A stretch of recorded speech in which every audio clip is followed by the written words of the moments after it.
So, Kieran Farrell, this Friday night you're going boxing Anthony Crolla for the English title. Must be a massive step up for you. Yeah, definitely. It's a massive step up, but one what I'm going to be taking Friday night. So that's propel me back into propel me right up there in with all the other champions in the lightweight division. I can't wait. Given that 12 months ago you were boxing sort of 4 and 6 round level, yeah. Do you have to pinch yourself a little bit that you've got this opportunity? Well, no, it's like this opportunity. I'm glad it's here. It's about time it's come now. I've been boxing since I was 7 years old. I've been watching all these. Like I say, I've been watching your Prince Nazeems and your Mike Tysons, your Ricky Hattons. I'm watching them all, and it's my time's here now. I've got a press conference, my own press conference. There's even a picture of me over there. On a big billboard. I might get that from my room and take it home, put it up as a poster. It's a good one. Now, is there a little bit of bad blood between you and Anthony? Because I believe there's a few things being said on Twitter. Obviously, Joe Gallagher's made a few comments today. Has it sort of got under your skin a little bit? No.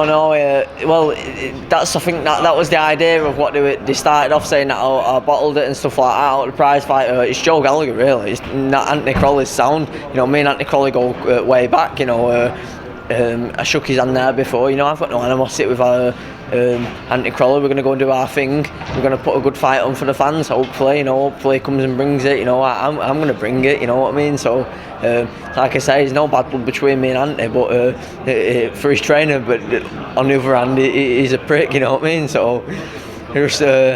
He wants to come up for air, you know what I mean? He runs his mouth and he don't think of things what he says, when he's coming out of him. So that's it. I'm not asked about him anyway. You know what I mean? Just go and do my thing.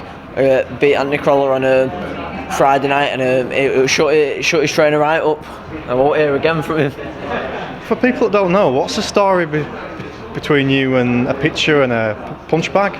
Yeah, well, that's it. That's how it's. It all started getting a bit jiggy, a bit silly. There was a write-up on Live Fight. Joe Gallagher saying, Kieran Farrell bottled us it, and I don't think he's going to turn up to the fight. Well, I'm here, so I'll come to the fight. I'll fight any time. I'm one of them fighters. I'll fight every day of the week. I come and have a fight.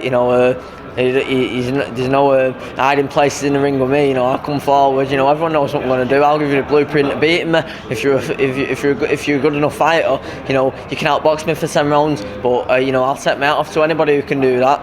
Because it's all right saying it and doing it's a different thing. I'll take my hat off to anyone who can do that because I'll be in the face for 10 rounds.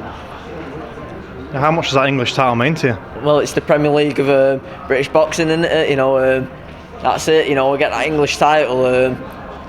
Is it the Premier League or is that the British title? No, I don't know. We call it the League Cup, but it means a lot to me. You know what I mean? And I'll be like I say, I'll be after keeping me unbeaten tag. And a lot of people say, it don't mean anything. That they can say what they want, but at the end of the day, I know for a fact that I'd be dropped like a piece of fucking shit. If I lost my unbeaten tag and I got beat.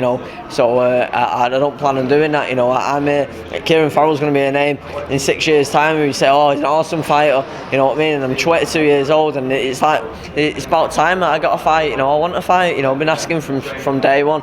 It's finally come now. I'm ready for it. Do you think you've shocked people as well? With the way that you've moved up through all the weight divisions? Well, yeah, I don't mind them. I was saying a bit ago on Manchester's Manny Pacquiao, I haven't picked up the titles, but I've been through every division. I started at 8 stone, I fought at 8'2", 8'7", 8'10", then I moved up to 9'12", got called a piss taker off a big name in boxing. He called me a piss taker, but he didn't even know my story. I was constantly killing myself from day one. I was 9 stone, walking around at 9 stone, I was boiling myself down. I'll go running on the day of the fight. I get a sweatsuit on. I'll go running for an 8 mile. What other fighter goes running for 8 mile a day of the fight? I went and done it. I've done it more. I've done it frequently as well. I still do it now and again because I'm not a muppet who walks around at 9 stone 9. And at the end of the day, it's not an easy weight for me to make either. Everyone can see I get in shape. You've seen pictures of me chubby in the past because I've done the weight wrong, but I do the weight right, and it's not an easy weight for me to make. I get down there, make the weight, and I'm happy as Larry when I've got the weighing over and done with. How's the move to Belfast with John Breen gone as well? Well, that's it. I was looking for new things. In March, obviously, I was with the Hattons, and things didn't work out. You know, there's no animosity there either. You know, I've moved on. Shook Ricky's hand after that, after what went on, and you know, I'm here with Dave Colwell now. You know, I've changed all my team. I was with Bobby Rimmer. You know, I was getting a bit stale, and I think freshening up for new things. You know, I'm only 22 years old, but I needed to freshen things up because at the end of the day, I was going in that gym there at night time, and I was hitting the bag. You know, I didn't want to know. You know, and at the end of the day, that's not me. I love boxing, and you know, I wanted to keep improving, and I felt stale. I was hitting the bag, and I thought, you know, I watched a few videos.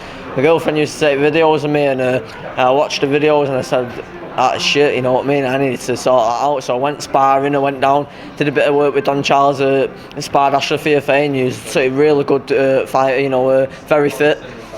Went and sparred with him, did well with Ashley Fiafane, then I went over to John Breen's to spar with Paul McCloskey. You know, all these lads are bigger lads than me, you know. I went over to spar with him, and I ended up sparring with him that time, but I did pads with John, and he cut my eye, and he starts because you're not moving your head, and you know what, he banged on, you know, and when he found out I'm split with Bobby Rimmer, he texted me, he said, Kieran, would you consider training over in Ireland? I said, of course I would, but you know, it's not going to work out financially for me because I can't afford to pay for digs and all that. And anyway, Eamon McGee, Ricky Hatton's former opponent, he come up trumps, and he's got me over in his old father's place, you know. And you know, I get, like I said on a recent interview, I get treated like God over there, you know. I'm picked up for, you know, they make me my tea, I'm eating my tea, you know.